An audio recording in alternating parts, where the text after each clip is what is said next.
السلام علیکم، میں ہوں مزمل عباس، آپ دیکھ رہے ہیں یوٹیوب چینل۔ 15 مارچ اسلاموفوبیا کا دن پوری دنیا میں منایا جاتا ہے۔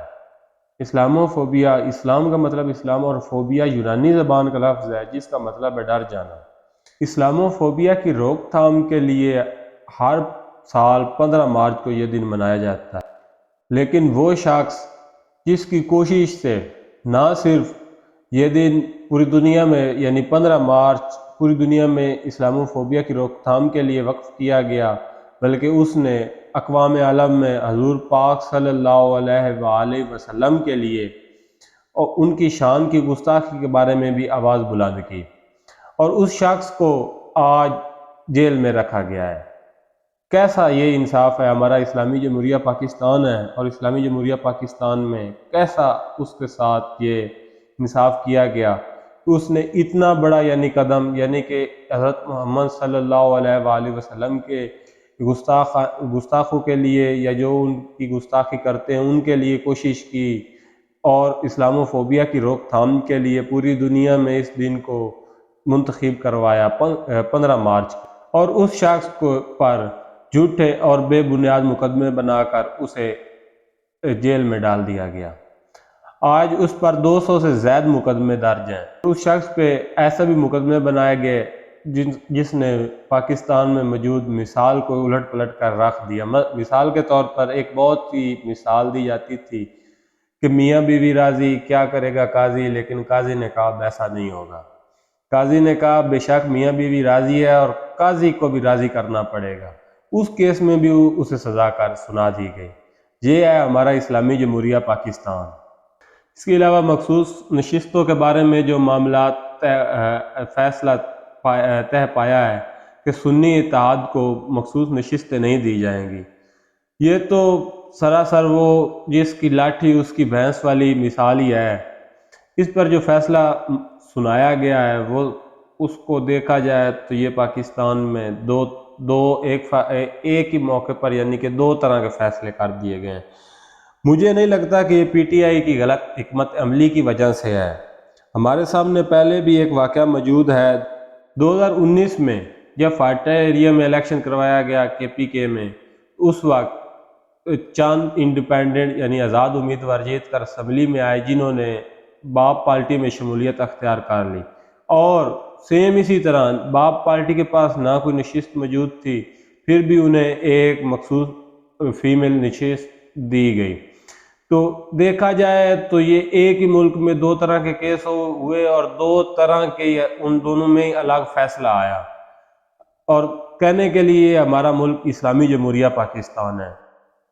اس کے علاوہ نواز شریف کے بارے میں بات کریں تو نواز شریف کو آج سے چند سال پہلے کہ اس وقت ان کی دور حکومت تھا، اور اس دور حکومت میں اللہ کے ایک بہت ہی نیک ولی کامل جو کہ فیصل آباد سے جن کا تعلق ہے، انہوں نے ان کے لیے یہ پیش گوئی کی تھی کہ آپ کو 3 دفعہ وزیر اعظم بنایا جائے گا۔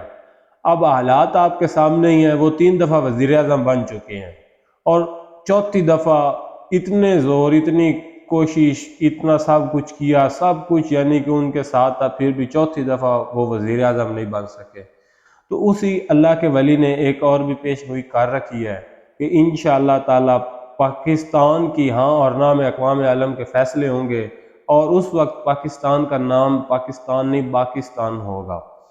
تو اس پیش گوئی کو مد نظر رکھتے ہوئے اور ان حالات کو دیکھتے ہوئے مجھے لگ رہا ہے کہ انشاءاللہ تعالی پاکستان میں ایک ایسا لیڈر آئے گا جس سے پاکستان دن رات ترقی کرے گا، اور انشاءاللہ تعالی اس بزرگ کے کہے ہوئے قول پر عمل ہوگا۔ وہ بزرگ فیصل آباد سے تعلق رکھتے ہیں اور بہت ہی مشہور اللہ کے نیک بندے ہوئے ہیں۔ ان کا نام حضرت صوفی برکت علی لدھیانوی شریف ہے۔ اگر اس بات کو سامنے رکھتے ہوئے، اس بات کو ذہن میں رکھتے ہوئے اس حالات کو دیکھا جائے تو حالات بالکل مختلف ہیں۔ جو اس وقت حکومت ہے اور جو اپوزیشن ہے، ان کی آپس میں لڑائی چل رہی ہے۔ ایک کہتے ہیں کہ یہ ووٹ چوری کر کے آئے ہیں، دوسرے کہہ رہے ہیں کہ ہمارے ساتھ ناانصافی ہوئی ہے، یہ ہوا ہے وہ ہوا ہے۔ 75 سال گزر گئے، 76 سال، آج تک کسی وزیر اعظم کے ساتھ انصاف بھی ہوا ہے؟ کسی نے یہ کہا ہے خاموشی سے کہ بھئی جو فیصلہ الیکشن کا ہوا ہے وہ بالکل درست ہوا ہے، الیکشن میں دھاندلی نہیں ہوئی ہے، فلاں کام نہیں ہوا ہے، کوئی چوری نہیں ہوئی ہے، کسی کا مینڈیٹ چوری نہیں کیا گیا ہے؟ ہارنے والا کھپ ڈالتے ہی ڈالتا ہے، کیونکہ اس نے آئندہ 5 سال کے لیے کسی طریقے سے سامنے رہنا ہوتا ہے۔ خدارا تمام لوگوں سے میری یہ التماس ہے کہ ان سیاستدانوں کے چکروں میں نہ پڑے، یہ اسی طرح ہی ہیں۔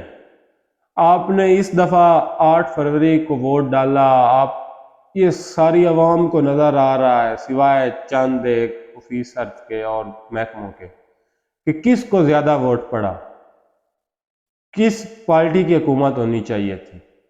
لیکن کیا ہم یہ دلوا سکے؟ بالکل نہیں، کیونکہ ہم اسلامی جمہوریہ پاکستان میں رہتے ہیں۔ اس میں جس کی لاٹھی ہوتی ہے اس کی بھینس ہوتی ہے، ہم جو مرضی ہے کر لیں، ہم سے کچھ نہیں ہوگا۔ یہ اسلامی جمہوریہ پاکستان ہے اور یہ اسی طرح ہی رہے گا۔ یہ تھی آج کی گفتگو۔ اگر ہماری باتیں اچھی لگی ہو تو ہمارے چینل کو لائک کر دیں، سبسکرائب کر دیں اور بیل آئیکن کو دبا دیں تاکہ ہماری تمام نئی آنے والی ویڈیو آپ تک پہنچ سکے۔ اسی کے ساتھ مجھے دیجیے اجازت، اللہ حافظ۔